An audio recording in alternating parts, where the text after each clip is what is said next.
Kuala Lumpur High Court has dismissed former Premier Najib Abdul Razak's bid to cite former Attorney General Ahmad Terrirudin Saleh for contempt. Najib had claimed that Terrirudin suppressed a copy of the Royal Addendum Order that could have let him serve his sentence under house arrest. Judge Alice Loke gave 3 reasons for the verdict, which included Najib's delay in filing the committal application. She noted the contempt bid was filed a year after the AGC opposed Najib's separate application regarding the addendum order. She said, "Contempt is a serious matter and should be pursued within a reasonable time." Najib had filed the application on May 21st, where he claimed Terrirudin had misled the court and suppressed the order. Prior to this application, he filed a judicial review on April 1st last year. He had sought the court's mandamus order to compel the government and 6 others to confirm the Royal Addendum Order's existence. The respondents included the AG, Home Ministry, Prisons Department, the Pardons Board, and the Prime Minister's Department for Law and Institutional Reform and its Legal Affairs Division Director General. A Bersatu leader has called for the party to investigate claims made in a poison pen letter against its Deputy President Hamzah Zainuddin. Tasik Gelugur Bersatu Division Chief Azmi Alang warned that sweeping it under the rug could spark more speculation and accusations.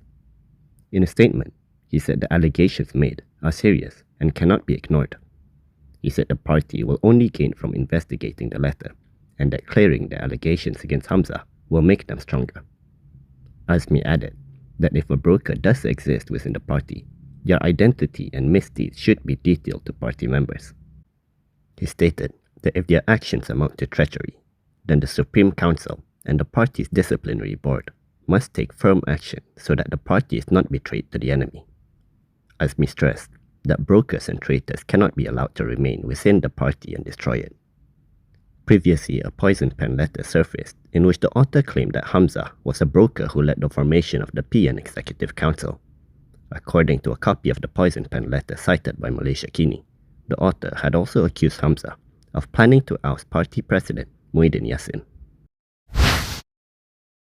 A forensic pathologist who conducted the post-mortem on the late Zarina Khairina Mahathir told the coroner's court today that the 13-year-old was likely to have jumped or swung herself over the 3rd-floor hostel railing. According to Bernama, Dr. Jessie Hugh said the conclusion was based on the position and location where the teenager was discovered. Hugh said this in response to a question from Deputy Public Prosecutor Badi Usman Ahmad during the 2nd day of the inquest. In her witness statement yesterday, she explained that based on the teen's height and the dorm's railing, it was possible for the victim to climb the railing, cross over the metal rails, and stand on top of it. Meanwhile, during proceedings today, Hugh also verified photos taken during a demonstration at the scene on August 2nd by a medical officer who had assisted her during the investigation. When asked by a lawyer representing the 4 juveniles charged with bullying Zara, Dr. Hugh said there was no forensic evidence to support the claim that the victim had been assaulted into unconsciousness before being placed at the scene. She added that there were no signs of blunt force trauma consistent with multiple blows. Zara Khairina was pronounced dead at the Queen Elizabeth Hospital on July 17th, a day after she was found unconscious in a drain near her school dormitory at about 4 a.m. From now on, you can also listen to Kini News on Spotify and Apple Podcasts. Scan the QR code on the screen to follow us. Former Premier Dr. Mahathir Mohamad has shared tips on how to handle stress. Mahathir, who had ruled for more than 2 decades, is neither a stranger to stress nor to inflicting it on others, as his successors would attest. He shared a brief video with his tips on his Facebook page in response to a question. Well, in life, there will always be times when we are under stress. What is important to know is that eventually the problem will be resolved.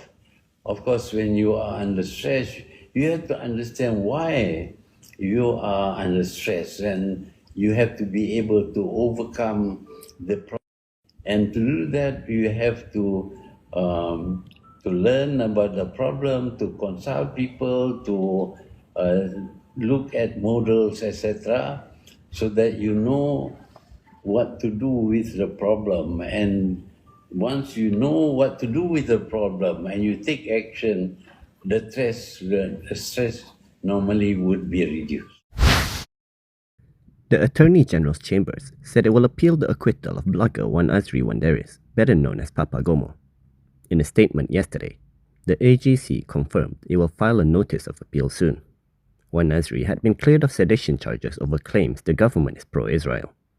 His lawyer, Rafiq Rashid Ali, said the Sessions Court judge made a ruling after finding no prima facie case against him. Wan Azri was charged on January 8 last year under Section 4(1)(b) of the Sedition Act 1948. He was accused of making the remark, which was posted by Facebook user Khalid Hamidi on November 8, 2023. The claim was then cited by Bersatu member Hisham Sharudin, formerly from UMNO, leading to his charge. If convicted, he faced up to 3 years in jail, a 5,000 ringgit fine, or both. Subsequent offences carry a maximum jail term of 5 years. Israel has rejected a statement by Hamas on its readiness to accept the comprehensive Gaza ceasefire deal. According to Bernama, Israeli Prime Minister Benjamin Netanyahu dismissed the statement as a spin. In a statement issued by his office, Netanyahu said Israel would agree to end the war only if Hamas accepts full Israeli security control over the Gaza Strip. It also called for the demilitarization of Hamas in Gaza, the establishment of a non-Palestinian administration, and the release of all hostages. On Wednesday, Hamas had reiterated its willingness to reach a comprehensive deal. The deal would see Israeli hostages in Gaza released in exchange for an agreed number of Palestinian prisoners held in Israel. In a statement, Hamas said the deal would also include a permanent ceasefire, the withdrawal of Israeli forces in Gaza, the reopening of border crossings to allow the delivery of humanitarian aid and essential supplies, and the start of reconstruction efforts.